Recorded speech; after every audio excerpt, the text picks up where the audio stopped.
formation of America, really, there's been an understanding that greed is acceptable.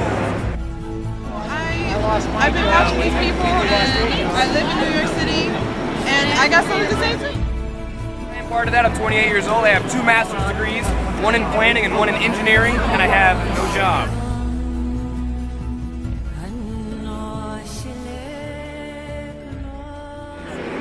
How long have you been here? I've been here for 2.5 weeks. Me and my wife are both sleeping here in the park. What's it like? Can you tell me what's it like sleeping here? Like what's the like? How is the setup? Well, some nights it's okay. When it's not raining, you know, there's a sense of community. People are very loud and people walk by shouting abuse at us and stuff, but we basically managed to get some decent sleep. You know, warmth isn't really an issue. We've all got good sleeping bags and, you know, and we sleep in our clothes and stuff. But when it rains, it's a real issue. The local council and the police have been trying to make it as difficult for us as possible, so they've denied us the use of tents. So when it rains, basically we get wet. We try and cover ourselves with tarpaulins and stuff, but really there's not much we can do. That's okay. Why would they care if you had tents? Because they want to make it uncomfortable for us because they don't want us to stay here. Obviously. It's an occupation against their will. They want it to be over. They're using passive-aggressive methods to do that, like denying us sanitary facilities like toilets, like denying us. Basically, if you notice, they've denied us toilets here. They said we can't have them. Portaloos, you know. And then the main press story is about how we are polluting the environment around here with our piss and poo. Sorry. It's fine. The truth is that it's not going on at all. The truth is this is all just a continue. Like the media is basically controlled by corporate interests, the same as everything else in this country. And so the real truth of this story is only being told through the actions of people like yourselves, coming to talk to us, coming to observe, and spreading that news. So what brings you here on Wall Street? Like, what are you protesting about? Well, basically what I'm protesting about is there's well, ever since the formation of America, really, there's been an understanding that greed is acceptable.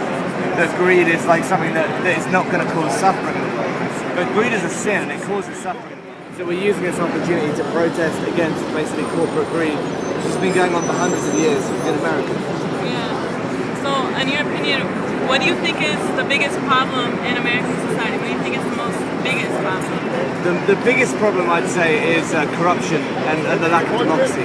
Democracy is a really amazing system where each individual person is supposed to be able to affect what happens in the country by their opinions and their feelings and their spiritual beliefs. This is not the case in America. In America, the only way you can have an effect in the country is by having a large amount of money, and you compete financially to have an effect on American policy. That is corruption, basically. And that system is actually open and available for all to see, and people aren't really even ashamed of that system. We think people should be ashamed of that system. Corruption and the rich having more say than the poor in this country through the lobbyists, through the direct, basically, bribing of politicians using campaign funds. This has to stop. That's probably the worst problem in America, is that we can't make change as people because of corruption in our government. I'd say the second biggest problem is the Federal Reserve. The Federal Reserve is a system where people, actually the 1% is an interesting, sad bunch of people, because at the bottom of the 1% of the richest people in the country, there are people who are working their asses up to earn about $350,000 a year, which isn't a lot of money. That money is eroded further by the Federal Reserve, which is a private company, which basically, when the government asks for more funds to fund war or to fund, instead of going to taxes and taking that money from the rich, they basically invent more money. They give a promissory note saying, oh, we'll pay it back if you print us some more money, to the Federal Reserve. The Federal Reserve prints another couple of $1 billion and then basically devalues the currency that everyone's worked their whole lives to save to have. So basically, if you're only in that bottom of the 1%, which is not many people, as you can tell, you're still not protected because your money is being devalued constantly by the illegal actions of the Fed. Do you think it's ever going to change? Do you think it's ever going to get any better? Yeah, of course it's going to change. Because basically, we are here to make a difference. We are here to make a change. The Native Americans say it best, which is, they said to us, thank you for waking up. Now we can start to make a 7-generational plan of how to put things back into harmony in this country. So yeah, change may not be fast, but if we can change the roots, if we can feed this tree with something healthier than greed and self-interest, then it will bear fruits of goodness, and that's basically what we're after doing. Okay, so what brings you to Wall Street today? Like, what are you protesting? Like, what are you upset about? Well, I'm upset that when I graduated from high school, I had my whole life ahead of me. I I was told that if I take out that school is a business, if I take out these loans, I would be given a job in order to pay them back. I trusted that. When I graduated, there was no jobs. I got a nonprofit job paying me maybe $200 every 2 weeks, maybe $300. But one loan, just one loan, has been asking me for $300 a month, and not just one. And that wasn't even the fast one.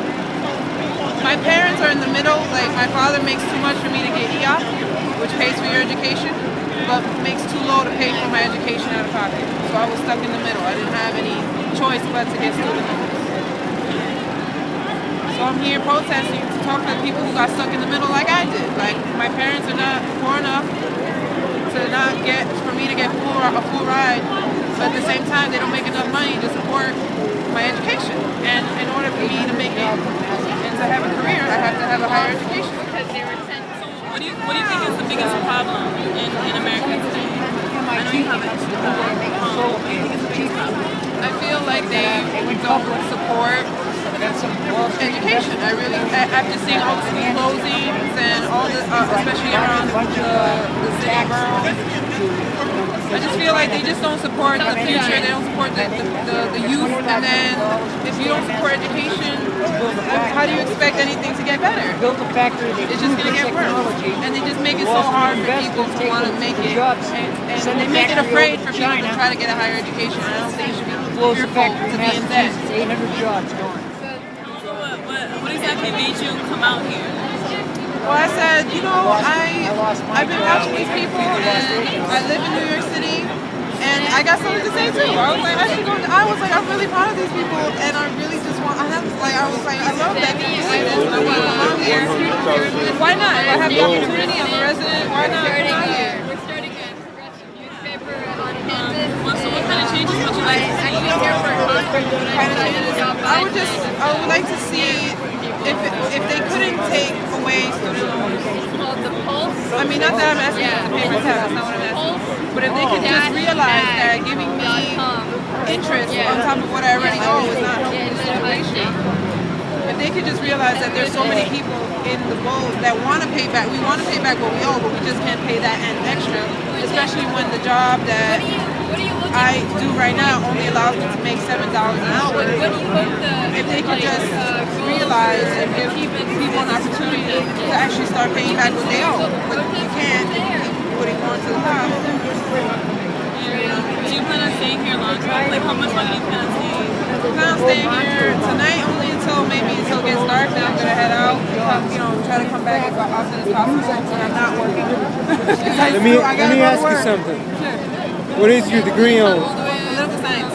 Political science. Yeah, and I double minored in women's studies and sociology. Now, what would you say was your mistake? What was my mistake? Trusting that I'd have a job once I graduate.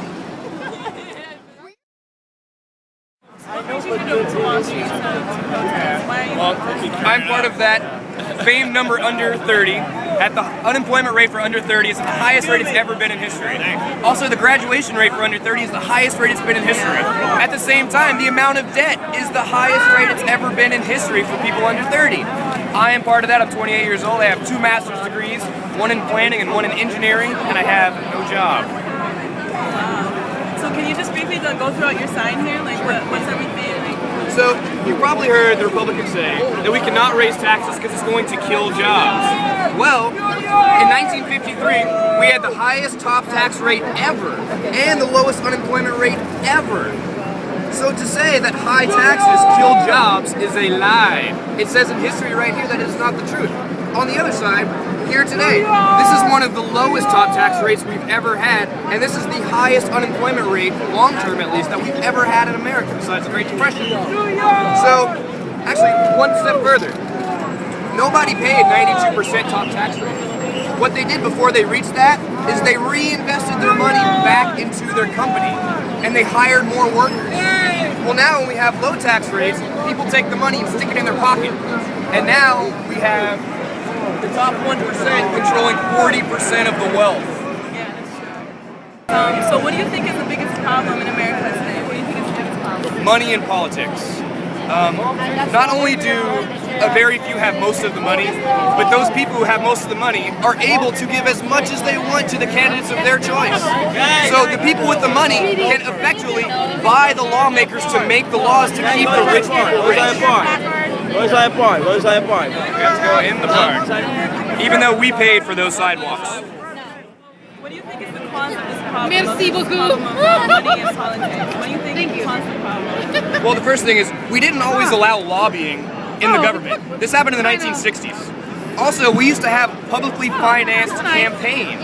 It was only in the 1920s when it started that we started having private money in campaign finance. So if you have money buying the candidates and buying the laws, inevitably the laws are going to be made by the people who have the money. Exactly. So if we take the money out of politics, we'll probably solve 90% of the problems that we have here today. So, do you think that this is like the result of a capitalist society? Like, what are your thoughts on capitalism? Well, if you want to look at the most capitalist country in the world, go to Somalia. Somalia has no government regulation at all. You can do whatever you want there, actually. And look what happened to Somalia.